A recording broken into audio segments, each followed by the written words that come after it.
This is Laura Vanderkam. I'm a mother of 5, an author, journalist, and speaker. And this is Sarah Hart-Unger. I'm a mother of 3, a practicing physician, and blogger on the side. We are 2 working parents who love our careers and our families. Welcome to Best of Both Worlds. Here we talk about how real women manage work, family, and time for fun. From figuring out childcare to mapping out long-term career goals, we want you to get the most out of life. Welcome to Best of Both Worlds. This is Laura. This is episode 242, which is first airing in late March of 2022. Sarah and I are actually here together in person recording this, which is what we're going to be talking about today. We are on a little Best of Both Worlds retreat, which is very exciting that we're doing this. So Sarah, maybe you could start talking about, you've done a few retreats in the past. What have your retreats been?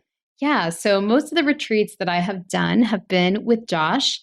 I don't know that I've ever done one entirely alone, unless you count perhaps going to conferences for work, which sometimes can have a retreat-like feel to it. But Josh and I have done these short, 2 or 3 day trips that are really too short to call a full-on vacation, but they just feel like a little break. And we often have a sort of planning or scheming component, or it'll just be like, literally, we just want to relax and not be woken up by children. So that can be the only goal. But we've enjoyed doing one actually in the same place where we are right now, which we'll talk about. In October, we've gone to the Keys for retreats. We have gone to the western coast of Florida. So our retreats tend to be, luckily, there's a lot of very retreat-worthy destinations. Yeah, I would say you are in a vacation destination. It's not that hard to find somewhere. Yeah, so we've had some really lovely ones. I was talking about how we had a retreat in 2016 in Austin, Texas, where I believe my mission was to convince Josh we needed to have another child. And clearly it worked. Yes. The intention of the retreat was met. I don't know if that was truly the intention, but I just remember that I guess I was having more and more feelings, and we went on this trip and I was like, okay, let's talk about it for real. And then, yeah, we did. All right, good. Well, we have Genevieve. That's good. Yeah, I've mostly done mine solo because I've been doing writing retreats, or more specifically, there are editing retreats. So when I am writing a book, I often like to be able to edit it.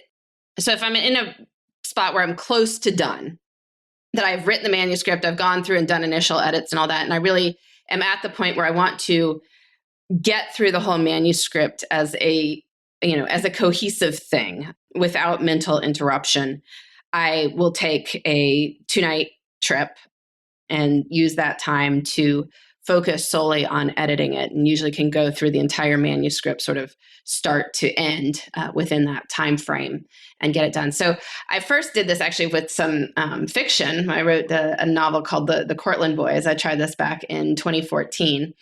And I actually went to the little town where it is theoretically set in Jim Thorpe, Pennsylvania.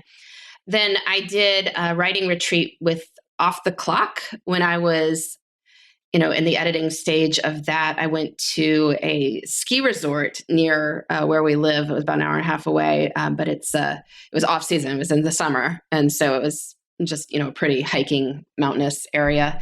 But curiously, while I was there, is when I read a certain blog post from a certain other blogger who mentioned she was thinking of starting a podcast. And so I was like, I was in the mental space to, think, hey, we should do that. And curiously, also on that retreat, I got an email from my publisher that they were thinking of doing a fable and was interested if I wanted to think about that. And that, a couple of years later, Juliet's School of Possibilities was the result of that. So there's a lot that came out of that retreat. And then I did one this past fall to edit Tranquility by Tuesday, and I went to Cape May and stayed in a hotel on the beach there, but in October. So it was, off season, and did a lot of walking on the beach. And then in between that, editing the book. That is amazing. It's true. Your mind, I think when you get that break from routine, and I live such a rigid routine most of the time, just out of necessity, the way my job works. And when you have enough kids, you kind of fall into some pretty deep grooves, and getting out of that does give you the freedom to think about possibilities that you probably might brush away as being too busy otherwise. Things seem more possible. So, hey, maybe that's why you were like, oh, I'll So here we are. Yes. 4.5 years later. Yes. On a current retreat right now. We've recorded a few in-person episodes, but not that many. And we attempted to do some in 2019 when I was in Florida, and we failed to hit record. Oh, yeah. We did like a couple too. That was sad. That was a sad moment. We were also supposed to go abroad. Yes. In June of 2020. Which did not happen, sadly enough. But, I'm sure we will do that at some point. But we're enjoying being here in Florida together. So hello from Vero Beach, Florida. Yes. And if you are a South Floridian looking for a very low-key place to be, this is a really nice, easy destination. It's about a 2-hour drive from Fort Lauderdale area. And it is pretty as relaxed as it gets. Like the Keys are a little more... There's more people like partying, but here it's just like a lot of retirees and I don't know, us. Us, yes. That's as far as we can tell. We were perhaps the youngest people at our restaurant last night, but that's great. That's great because they were having a great time. No, it's not a bad feeling at all. They were having a great time and so were we. So yeah, we had to plan for a while to make this happen, obviously meshing two schedules. It's not that hard to fly down to Florida, but you have to make it happen and make sure we both had childcare in place. There's some things that have had to, neither of us has the exact normal schedule right now because Josh is off with one of your kids somewhere else. And so he's having some time away with one kid. And our nanny has needed this Friday off for something. So we have a sort of substitute arrangement for part of the time.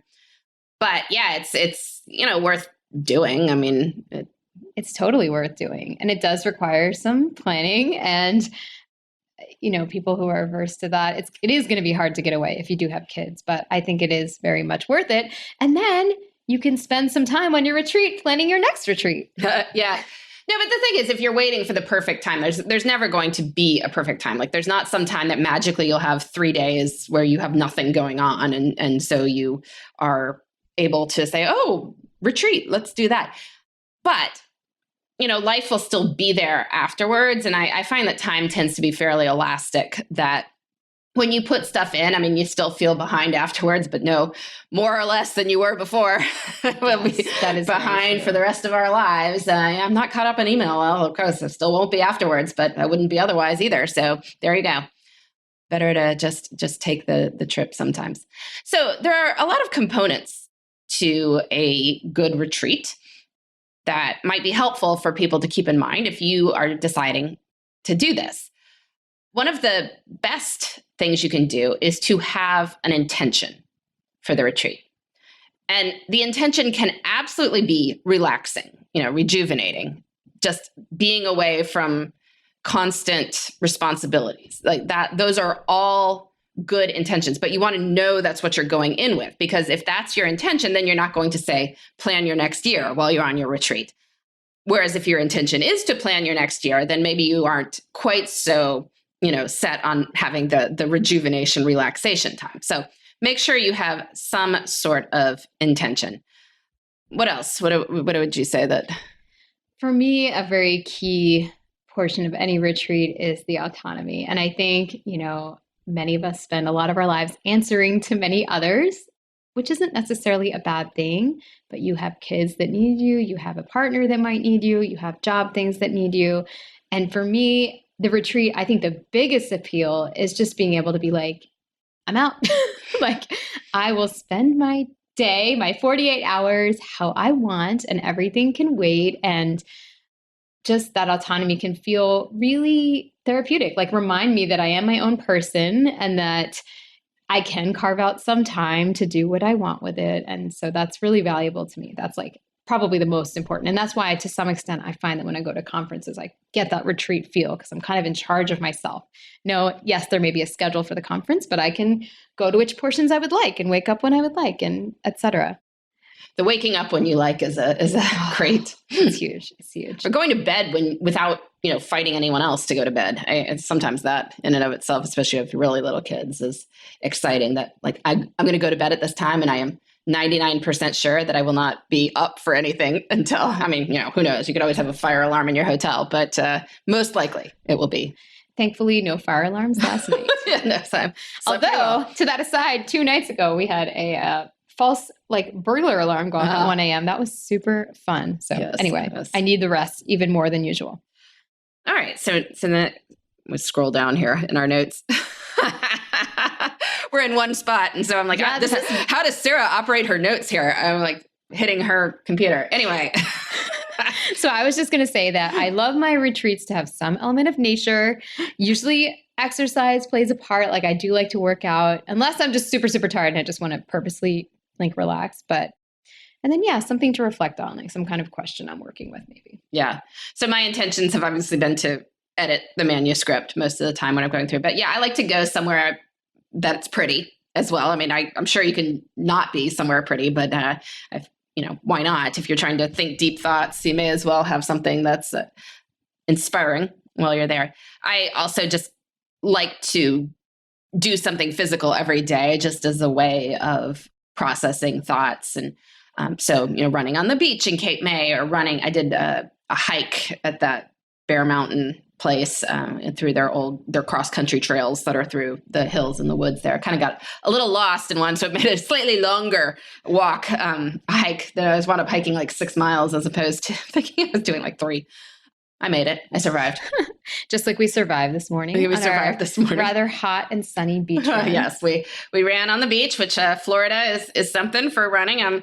Sarah was saying, like, we got to go early. Like, we got to go and, this can't be a midday thing. And I'm quite aware why. It wasn't even that early, but yes. Yeah, it was not that could have early. been bad if we had waited till noon or something. Yeah, yeah. So why don't we take a quick ad break, and then we will be back more talking about logistics.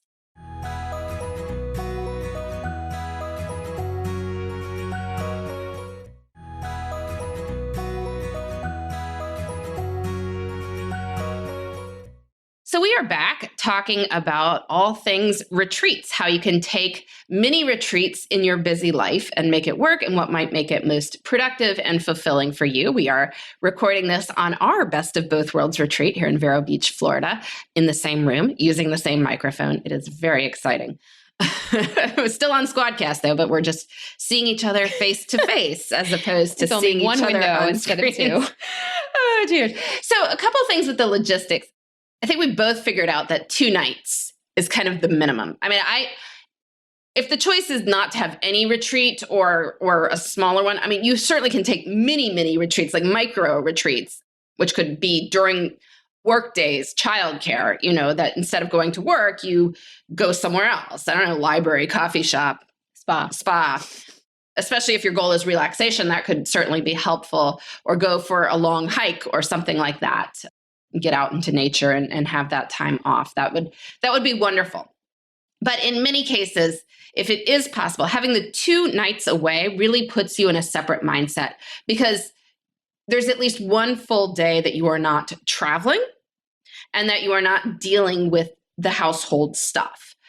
Whereas one night, like, you're going to have to leave on that day. So you still have that time that you're going to have to depart on the day that you're there, even coming from the day before. So two nights is kind of the minimum for having that separate mental space. And I will say that during the week can be kind of more doable, at least for me, compared to the weekend, mostly just because the willingness of our nanny to do overnight coverage during the week is higher than her doing so on the weekend. Although she's done that too. Sometimes she'll take our kids to her house or things like that. But often the week works well because your kids are in school or maybe aftercare. So the childcare burden on somebody else is going to be lower. And then you can take paid time, well, depending on what kind of job you have. If you are more of a freelancer, then I guess you have your own autonomy over that. But for me, it's nice for me to be like, I'm on PL. I put a million away messages up. I really tried to this time. It didn't entirely work, but that's okay. To really wall it off and be like, I'm away for these 3 days. And then, then you might get home to your family for the weekend and you're in a more relaxed state and you don't have to jump back into the workday. So I don't know. I love the Wednesday to Friday as kind of a nice window. And that's what we did this time. Yeah. I've done Wednesday to Friday or Tuesday to Thursday, because I agree during the week has some upsides. I mean, many people already have done some sort of work travel during the week. So there is a process in place for figuring out how coverage works. It is less of a burden on your partner if you have one, or if you do not, or if your partner travels too, then maybe you need some sort of additional coverage, but it's less in addition to what you already probably have. And so, it just winds up being a little bit easier on the other people involved than taking off a weekend. We are, I would say, don't try anything too ambitious in terms of traveling. I flew to Florida, but we're not far from, it's a 2-hour drive from the airport, or from Sarah's house, I guess. And, when I've done these writing retreats, the destinations I chose, Jim Thorpe, Bear Mountain, Cape May, are all within a 2-hour drive of my house. And again, the reason is that if you are going to get this time off, you want to spend less of it in transit and more of it in the state of pursuing whatever intention you are trying to get to. Yes. And I'm sure almost every state has some kind of vacation-like destination, within a couple of hours drive. Yeah, because it doesn't have to be high budget. So, it doesn't really have to be, I like going someplace that's pretty, but you don't have to. You could borrow a friend's house, but you could also just do, an Airbnb type thing that would be more rustic. Obviously, hotels are great in their own way, but it wouldn't have to be a high-end hotel. Anything that is away from your home responsibilities can be nice. In many cases, if you're not flying somewhere, like if you're driving, then you don't have many other expenses other than the food and lodging. So that can keep the cost of it down. Yeah. And you can repeat places too. Like I kind of have a goal of making Vero Beach my regular retreat destination. And then you don't have to think that hard. If you find one place that works, there's no reason you have to be creative and do something different every time if you're happy and you like it. Yeah, I think Cape May could be my repeat destination for the future too. And especially off season, it turns out, hotels were dirt cheap in October, which is wonderful. And a lot of places were still open. Many restaurants were closed because they only operate sort of May through September, but there were enough that were open that you were able to, see some cool stuff. That sounds nice. Off-season beach. Well, that's kind of your theme, right? You're like off-season ski resort, off-season beach. Yes. But that makes sense because then you kind of have more peace, probably lower rates. And it's still pretty places. Yeah. The mountains don't cease to be pretty when the snow is gone. Definitely not. So it's also good to have a loose schedule. Now, again, it doesn't have, not like every 15 minutes for people who are, seeing patients every 15 minutes or who have, conference calls booked every 30 minutes. Some of the upside of a retreat would be to not have that and to have a bit of a feel like, well, what do I feel like doing now? But you still might want to have some bit of a loose schedule or plan. You might want to think about how you're going to feed yourself. If it's going to annoy you to wait for a restaurant or to wander around finding one, you might want to just sort that out ahead of time or see if there's delivery to your wherever you're staying. But just to put a little thought about that. So pursuing food doesn't take more of the mental energy that you are doing for other things. Although we had a good time last night walking around trying to find a restaurant. Yes, we did. I purposely booked one night and then I was like, well, the other night can be more spontaneous and we can walk around. And then it turned out to rain. So we were very, very lucky that we picked the place that was right next to a hotel. Yeah. Although we circled the town before we realized, okay, we'll just go to this place next door. And then, the upside of doing it, with somebody but not with kids is like we could wait at the bar for a table. Like it was fine to wait for 30, 40 minutes. We wound up sitting there. Yeah, it was such a weird experience to be like, oh, this is actually... We're the kind of people who could wait at a restaurant for a table as opposed to like fleeing with our small children. It's so true. Because when they said the wait time, it was like, I think both of us instinctively were like, oh God, because we have that other scenario in mind where you have 4 or 5 or 3 hungry children and they all are not going to make it. But it was interesting. But so we didn't plan that one. We did plan this one. And think about if there's anything that you would want to do that would require a reservation of some kind, like, I don't know, a performance or a massage or spa treatment or something like that. It's nice to have, if you're interested in doing like that, like it booked ahead of time, because then you get to look forward to it and then you don't have to, be wondering if it's going to be available when you get to your destination. Yeah. Or even just having a sort of sequence of things. It doesn't have to be exact time, but if it's sort of like in the morning, I would like to go for a walk in this pretty area. And then I would like to have breakfast. And then I would like to work on this question for 2 hours. And then, probably I'll take a break and then I'll take a nap or, just sort of think through a general sequence. So you make sure that you use the time in a way that fits with your intention. Yes. I definitely did not have an hour by hour plan, but I like having a couple anchors. Anchors are good. We like anchors. You might want to try to limit your check-ins with others. I'm not saying that you should throw your phone away or keep it in the trunk or anything like that, but it helps if the people who might be contacting you regularly are well aware that you are gone and that you are attempting to focus on an intention of some sort that probably doesn't involve checking in with them. Yeah, don't forget to be really thorough about where you get your inputs for work, especially. I have learned the hard way that not only the things that I have learned to do to escape fairly well are, number one, an email away message. Number two, an email to all the people that work directly kind of under me or with me that I'm gone and this is who is in charge unless there's, and I always say call me if there's an emergency. But the truth is in my line of work, and I'm not talking about the clinical side, I'm talking about the more resident management side, there's rarely going to be that kind of emergency. So I feel fine with that. And don't forget, if you have some kind of other paging system or something like that, in Epic, we have this chat function. And again, that's the world's worst thing to get interrupted with, but you can set it to unavailable and put a little message about the date. So I went ahead and did that too. So 3-pronged, it has worked mostly. Yeah, mostly. And you like to do this fairly regularly. I mean, you've been pretty good about doing regular retreats. Yeah, I mean, I don't know. My feeling about this is life is short. It's pretty strenuous. I mean, it's not strenuous, right?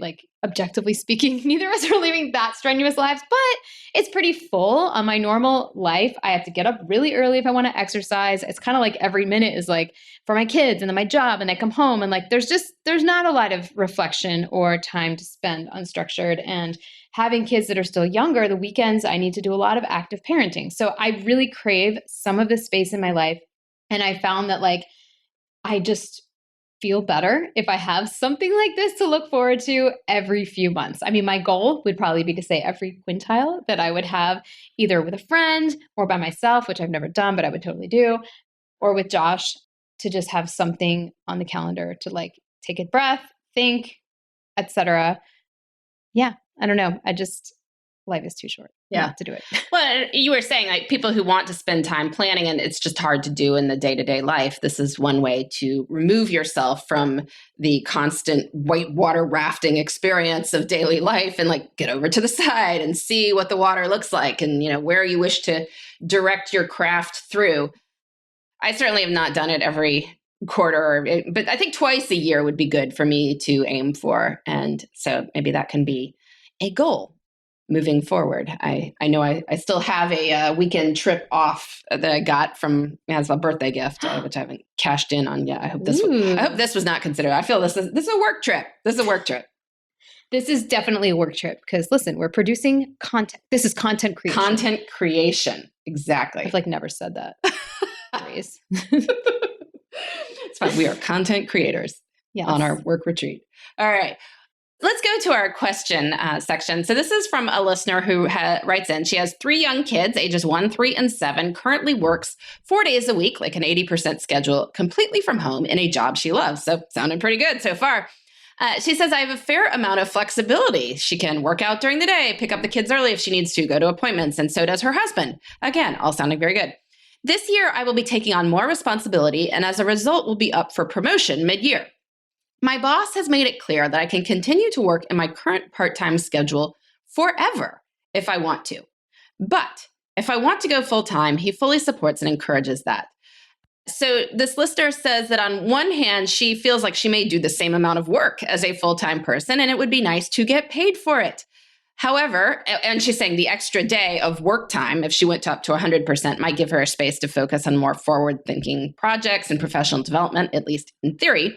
On the other hand, she really likes to have Fridays off to do whatever she wants. I mean, some things she does is a longer workout, lunch with her husband, errands, household management if she needs to do that. It gives her flexibility if the kids are sick or school is canceled and life happens to still be able to get everything done. So what should she do? She knows Sarah recently went up to full time. So she wants our thoughts about it. So my thoughts were, and I guess when I first read this question, I thought the promotion was definitely happening, but she says up for more promotion. So I guess we don't totally know. I don't know whether this promotion's happening. I'm going to assume it's going to, and the way you worded it made it sound like you could have that promotion either at 80% or at 100, which is great. And I'm so glad that they are not, putting you in a box where if you're not at a certain FTEs, then you can't be at a certain level. So my thought is, that is a way people maintain a glass ceiling, by the way. Yes. It's a pretty common one, but yes. So I'm happy that doesn't sound like that's the case for this person. I think it depends on how sacred you are with those Fridays. If you want to wall off those Fridays and you truly think it is going to be possible, even with the promotion, and you're happy and maybe you're getting an increase in pay anyway with the raise, but you want to shut off work on Fridays completely and be able to say I don't work Fridays, then I think 80% is the answer. If, however, you find that especially with the promotion, stuff is going to bleed in anyway, and you're going to end up doing one meeting here and sending a couple emails there to the point where your time is getting a little bit polluted, then I say just go full time and, maybe just try to maintain, since your job is nice and flexible, maybe Fridays could be a lighter day, but at least you're paying for everything. So I think it just depends on how much of a brick wall you want around your Fridays. Yeah, my sense is that you are probably correct that you are doing as much as the average full-time person in your organization, because I'm sure you are a diligent and hardworking person who listens to this podcast. And so my theory is that, yes, you should be getting paid for 100% if you are doing 100% of the work. And I think you might be able to mostly wall off Fridays anyway.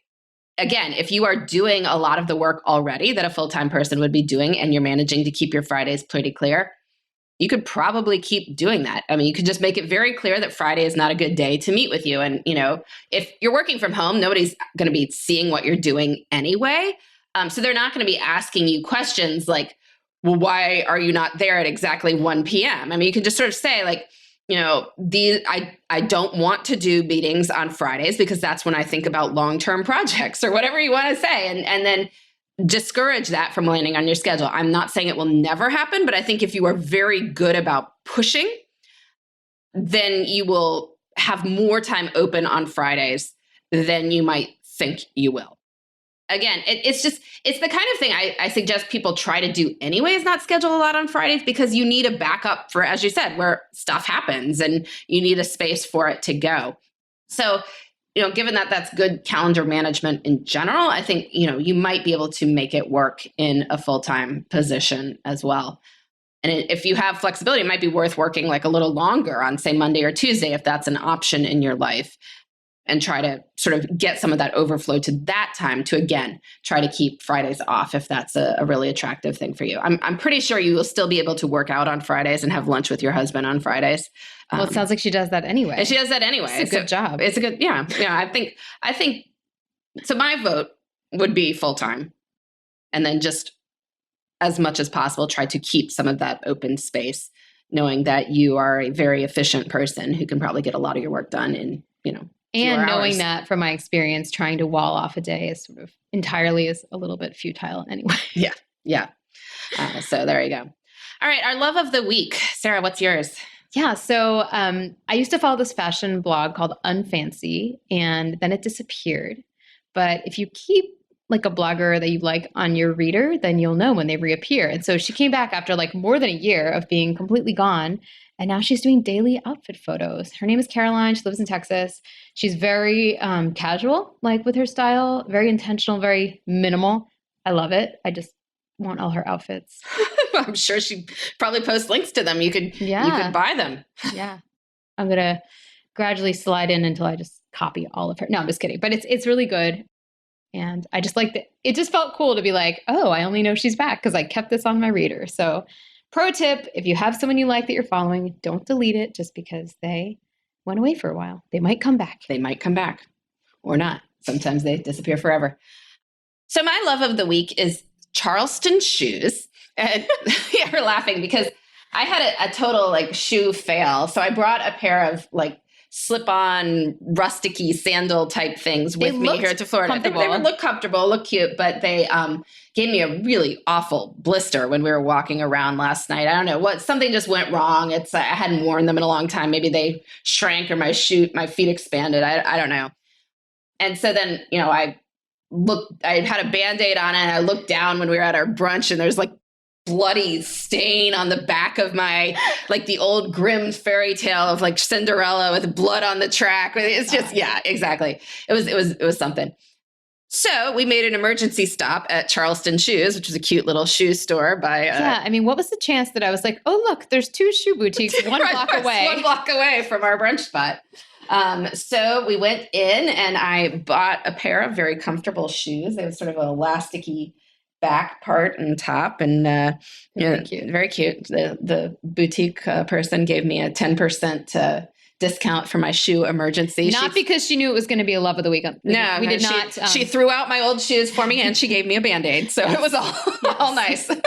We did not play the podcast ad card. So this is completely non-sponsor. Yes, but I'm happy to have new shoes now. Very exciting. A little souvenir from Vero Beach, where we are here on our mini retreat, talking all things mini retreat in this very meta episode. But we will be back next week with more on making work and life fit together. Thanks for listening. You can find me, Sarah, at theshoebox.com or at @the_shoebox on Instagram. And you can find me, Laura, at lauravanderkam.com. This has been the Best of Both Worlds podcast. Please join us next time for more on making work and life work together.